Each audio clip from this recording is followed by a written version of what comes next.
Hello and welcome to another episode of Game Dev Weekly. If you're new here, my name is Max and I'm working on Hydroneer, a mining game where you dig for gold and other resources to build massive mining machines. If you want to check out Hydroneer, it's available now on Patreon for a minimum pledge of $2. Alternatively, you could wait for the Steam release in May. I've left a link below in the description for you to add it to your wishlist. As you may already know by now, I'm working on this new Excavator vehicle. Now this is something that we're adding in with the other truck as well.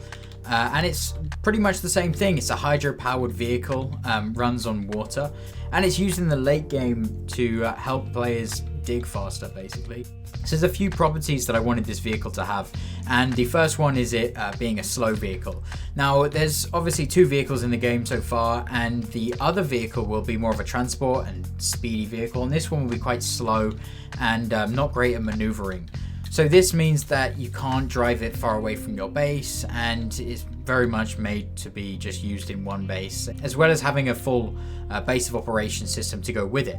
So for example, this vehicle doesn't just output gems, it outputs dirt. You'd need to create the rest of your base to actually process the dirt that this vehicle outputs. The main advantage to this vehicle is that it can dig up dirt very, very quickly.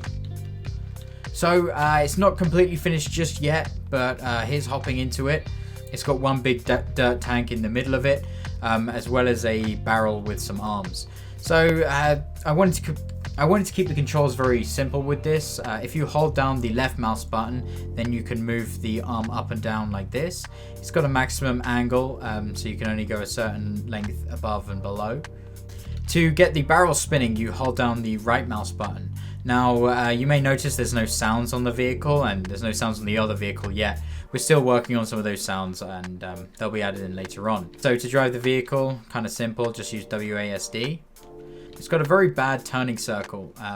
You may notice right here, it doesn't turn very well, and that's just on purpose. We really wanted it to be a vehicle that is slightly hard to drive. So I'm going to show you what it looks like in action now. So what I'll do is I'll pitch the arm down and I'll start digging. Now the particle effect and the lack of noise is obviously just a placeholder for now. I may change it. I'm actually kind of liking the particle effect, so I may keep it.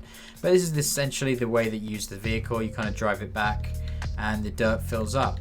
Now you can see it's not super efficient, so it's not filling the tank up completely. It's only filling it up to a small amount of the dirt that it collects. But I think it looks pretty cool while it does it. Now it's starting to get a bit full, so I may want to think about emptying it. Now on the right side of the vehicle, you'll see there's this kind of like ejector. If I hold down the E button, dirt particles will start to pop out of it. You can see it looks kind of funny. What you would want to have here is essentially like a conveyor belt system and some way to kind of catch the dirt like some kind of baseball glove of metal. And that's where the base building really comes into play. So you can see I've emptied pretty much most of the dirt out of the vehicle now, and it's just sitting on the side there. So far it's been really, really fun to use, and I'm sure players will find lots of different ways that they can utilize it best, and I'm sure there'll be some kind of meta of the best way to actually use the vehicle. Currently I've only really figured out that driving backwards with it leaves some really nice patterns in the ground, but I've also noticed that if you try and drive forward with this, you can get stuck quite. It's a quite heavy vehicle, so it's quite hard to get out easily. Pits.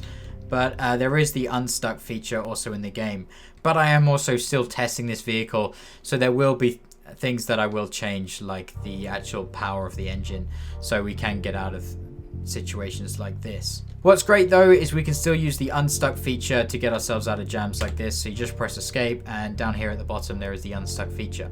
By the next update, this menu may look a little bit different because I'll add in the settings menu and probably change the way it looks a little bit. So let's just press unstuck for now, and we spawn back over just at the entrance of the parcel of land.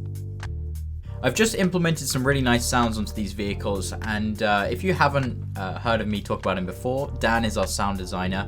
Links below to his portfolio in the description, and he makes some really, really awesome sound. And it's taken us a long time to really, really hone down on exactly what the sound is here. And it's a mixture between multiple sounds all layered on top of each other to give this really nice vehicle sound. One thing I also didn't mention before is with this vehicle, it's really hard to get a grasp of actually how big it is. This thing is giant.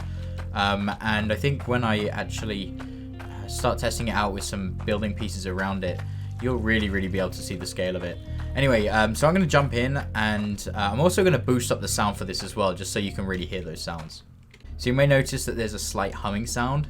That's to give the player a bit of audio feedback so they know that they're actually in the vehicle. We've also got some sounds of the excavation barrel turning as well. And then when you dig into the terrain as well, we've got some sounds for that.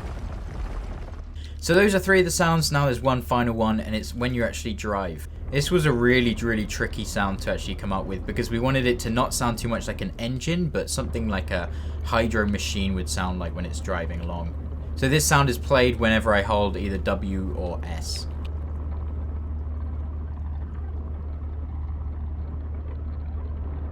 The sounds are also location based, so as you can see here, when I pan my camera around, the sound kind of gets louder. And also, if you got headphones on, I'm not sure if it'll come through on the video, but it also will come through on the left side of the speaker or headphone right now, and then over here it'll come on the right side of the speaker or headphone. So that's going to do it for this episode of Game Dev Weekly. Thanks so much for watching. If you want to support the channel and check out Hydroneer, then head over to the Patreon link below. You can also visit the Steam page and add it to your wishlist. I'm planning to release the game in sometime around May, and adding it to your wishlist is the best way to find out when the game comes on sale. A big thank you to all my Patreons as usual, and thank you for watching. I will see you all next week.